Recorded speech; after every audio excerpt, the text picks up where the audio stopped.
Sejam muito bem-vindos, meus caros, e as eleições são a dia 18 de maio, mas André Ventura já anda a fazer debates em março. Vamos ver efetivamente o que aconteceu no debate do dia de ontem na SIC Notícias, em que André Ventura faz aqui uma revelação, digamos assim, que eu por acaso já sabia, mas que algumas pessoas que tenham visto esta entrevista podiam não saber, e vamos ver aqui este pequeno debate entre André Ventura e Nelma. Sabem também em que canal é que André Ventura vai estar, e não vai estar a debater, obviamente, vai estar aqui no meu canal, e portanto, durante o fim de semana vamos ter entrevista com André Ventura, com toda a probabilidade sai sábado ou domingo. Espero que gostem, as perguntas serão feitas, eu levei em consideração algumas perguntas que foram feitas na comunidade, no post que eu fiz na comunidade.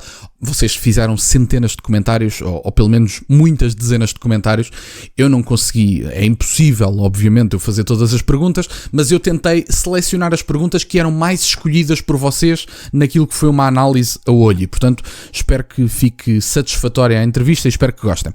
Vamos agora ouvir a entrevista de André Ventura na SIC Notícias e o debate também que aconteceu entretanto. Sobre o Chega, vai incluir nas listas para as legislativas candidatos às autárquicas, Rita Matias, Rui Paulo Sousa, por exemplo. Não tem quadros para as duas pistas, para tudo? Ou então já está a ver que eles vão perder e quer garantir-lhes o lugar no Parlamento? O Chega tem candidaturas fortíssimas. Nós tivemos uma sondagem da Aximage esta semana que nos deu 20,2% a nível nacional. O Chega está num patamar que nunca esteve antes, sim, mas é da Aximage, que faz para vários órgãos de comunicação social. O Chega ultrapassou a barreira dos 20%. O Chega tem muita gente, muitos quadros, mas há nomes que evidentemente eu também quero que o partido tenha em termos de imagem e que tem feito um excelente trabalho parlamentar. Acredita que eles vão ganhar nas autárquicas, porque é que agora não aproveitou esta oportunidade, vamos lá ver, por isso é que existem listas com vários candidatos e com candidatos em número suficiente para também poderem ser substituídos. O Chega terá uma candidatura forte nas autárquicas, onde queremos vencer várias câmaras. O Chega está com a possibilidade de vencer em várias câmaras, sobretudo a sul do país, mas queremos também trabalhar para que no norte e nas regiões autónomas possamos ter vitórias. E o Chega quer vencer as legislativas. Com isso, tem que também apresentar os seus melhores. Não é só dizer que vai concorrer. O Chega é evidente, tem quadros, tem pessoas, mas temos também uma massa de gente feita jovem, ao contrário de outros. Olha, nós não vamos pôr os Louçãs da vida em Braga, nem os Fernandes Rosas. Nós não vamos fazer isso. Nós vamos trazer pessoas que deram provas da vida política portuguesa nos últimos anos.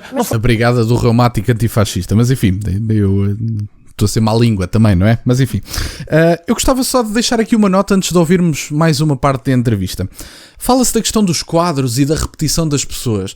Eu, da minha parte, prefiro que um partido repita as pessoas melhores que tem na sua composição do que repita pessoas que se demitiram há uns meses por alegada incompatibilidade com as suas funções, por alegados conflitos de interesse, nomeadamente a criação de uma empresa que iria beneficiar da lei dos solos.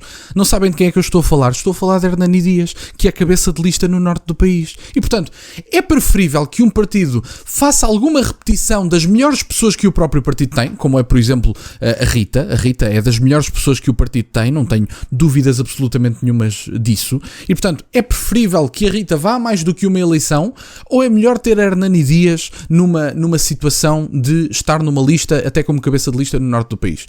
Eu peço imensa desculpa, eu prefiro 1000 vezes que haja alguma repetição das pessoas, isso tem alguma normalidade. Eu não sei porque é que agora nos chocamos com este tipo de situações. Mas André Ventura vai a muitas eleições. Eu, por exemplo, já acho que ir às presidenciais André Ventura, acho que é um erro da minha parte. É um cargo que não me parece que seja um cargo para André Ventura e, portanto, eu acho que é um erro ir a essas eleições. Mas caramba, as pessoas estão na vida política também para concorrer a eleições. Se concorrem pouco a eleições, são ditadores, são do Comitê Central, são fascistas, são o que forem. Se vão a eleições várias vezes, são pessoas que se estão a desgastar, que não prestam para nada, ou Chega não tem quadros. Vocês têm que se decidir. Ou o partido tem legitimidade democrática e vai bastantes vezes a eleições. André Ventura, por exemplo, até já disse que está disposto a colocar o cargo à disposição se estiver abaixo dos 50 deputados e diz que o cargo está sempre à disposição. É melhor que pessoas vão com muita frequência a eleições, ou é melhor colocar Hernani Dias como cabeça de lista, que foi um homem que se demitiu há uns meses porque foi imprudente, segundo o Primeiro-Ministro? Caramba, vamos também fazer aqui uma medição das coisas. Hernani Dias não é assunto das televisões portuguesas. Deveria ser. Tem candidaturas abertas no site do Chega. Inscrições abertas. Como a Nela sabe muito bem... Isso não comprova que não tem quadros a abrir ao mostra público? Que o Chega quer abrir-se à sociedade civil, que o Chega não tem medo de se abrir à sociedade civil, que o Chega quer pessoas comuns, normais, professoras, médicas, administrativas, taxistas, motoristas, advogados, gestores, venham para a política, para não serem os mesmos políticos de carreira. E acha que esse é o método adequado para evitar ter de expulsar mais pessoas do seu partido, como fez Mas olha, Nelma, eu orgulho-me de uma coisa, orgulho-me disto, é que eu expulso mesmo.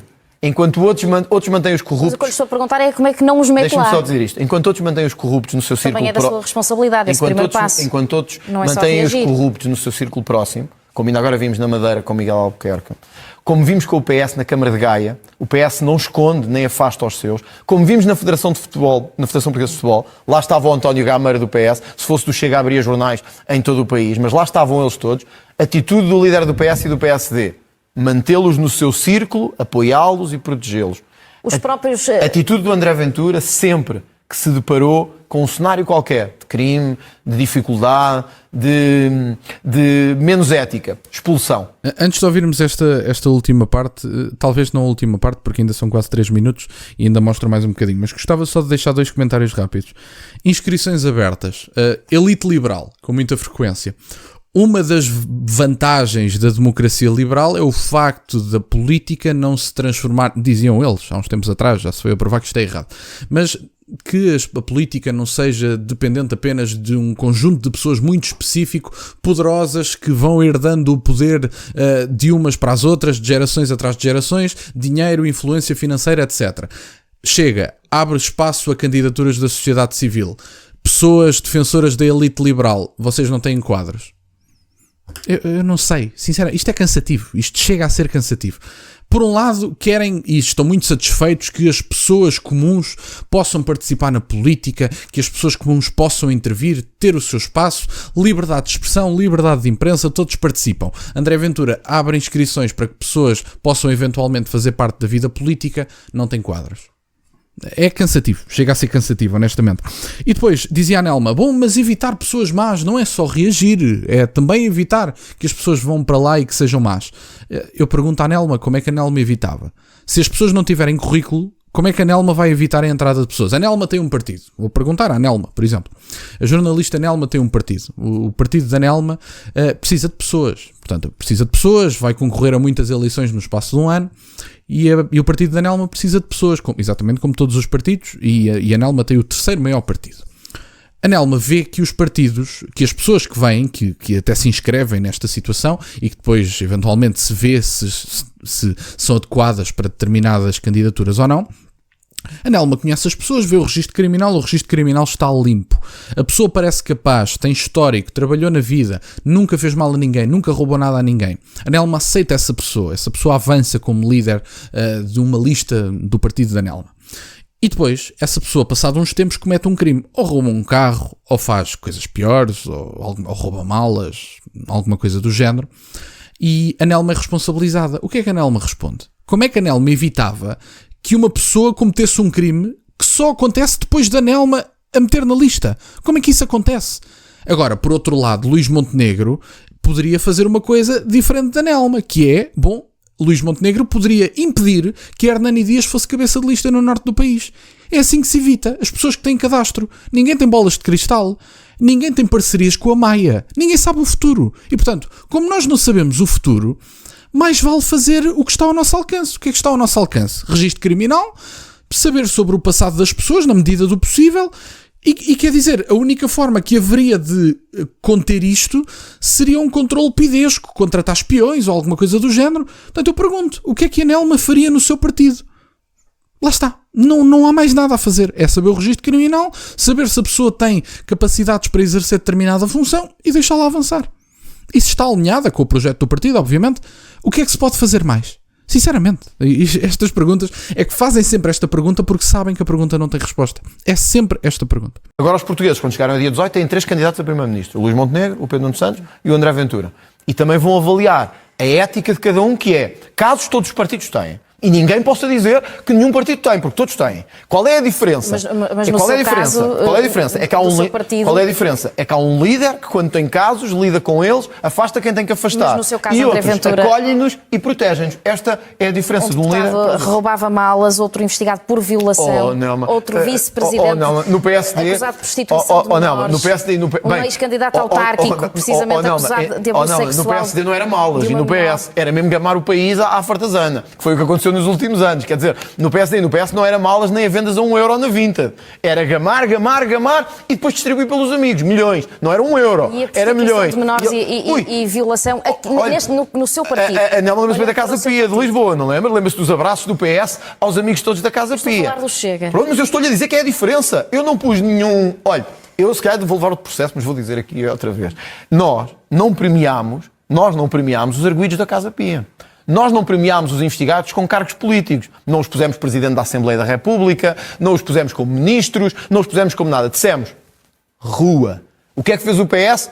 Abraços, beijinhos contra a polícia e contra as autoridades judiciais. Portanto, pode-me dizer assim, todos os partidos grandes, todos, e só há 3 em Portugal, todos os partidos grandes, que têm muita gente, muitos deputados, muitos autarcas, podem ter casos. O André Ventura nunca lhe vai dizer aqui assim no estúdio, Nelma, eu nunca vou ter um caso no meu partido. Não posso dizer... Se abrir candidaturas desta forma... Nelma, ninguém pode dizer. Sabe o que é que eu lhe posso dizer? Posso lhe dizer assim, é que ao contrário do PS e do PSD, eu sempre que tiver casos vou lidar com eles.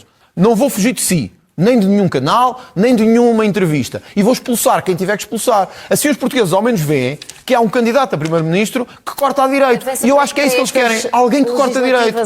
Deixa-me só dizer isto só para terminar. Por causa de Pedro Nuno Santos, só para dizer isto, nem vou falar de Luís Montenegro agora. Eu ouço agora Pedro Nuno Santos dizer basicamente coisas parecidas com as que eu digo. Que também quer cortar e que também tem que ter ética e que o Primeiro-Ministro tem que ter ética. Quer dizer, se Pedro Nuno Santos tiver um pingo de vergonha na cara do governo a que pertenceu, de gerir a TAP por WhatsApp, de aceitar indemnizações de 500 mil euros, de estar num governo que caiu por corrupção, não falava sobre isso. Como não tem, vamos ter este debate. Mas eu, como vou encontrar com ele, terei a oportunidade de lhe dizer isso cara a cara. Bom, meus caros, esta foi a intervenção de André Ventura e eu gostava só de deixar aqui uns comentários finais, até porque o vídeo já vai ficar longo porque este certo foi um bocadinho maior. Eu dizia a Nelma durante as perguntas, bom, mas no seu caso, portanto, o caso do Chega era especial. O caso do Chega não era especial e quer dizer, era inevitável. O que é que era suposto fazer? Meter-se um espião com Miguel Arruda para que ele não roubasse malas? Portanto, Miguel Arruda andava a ser vigiado. Tinha um assessor que tinha como única e exclusiva função vigiar os deputados. Não, isso não é possível. Não é possível e, portanto, nem me vou alongar mais sobre este tema. Esta questão que eu acho muito interessante que é, bom, a política deve ser só para alguns.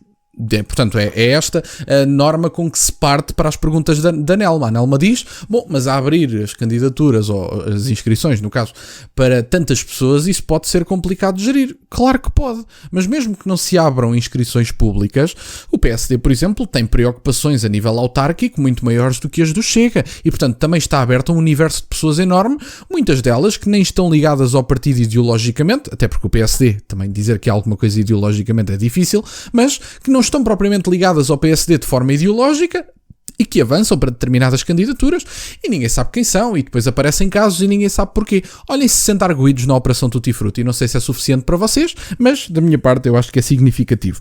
Sobre a questão de Pedro Nuno Santos, eu acho relevante dizer que os portugueses têm memória curta. É tão simples como isto. Portanto, se Pedro Nuno Santos, por alguma razão, tiver algo semelhante a uma maioria relativa, ou tiver mais ou menos um empate técnico com Luís Montenegro, ou que Luís Montenegro volte a ganhar por 50 mil votos, ou o que é que foi, os portugueses têm memória curta. A TAP foi gerida pelo WhatsApp. Uma indemnização de 500 mil euros foi aprovada pelo próprio, e o próprio depois pediu esclarecimentos sobre a indemnização que ele próprio autorizou. Portanto, é o equivalente a eu dar-vos 500 mil euros e depois publicamente eu peço explicações a quem vos deu os 500 mil euros. E quem é que vos deu?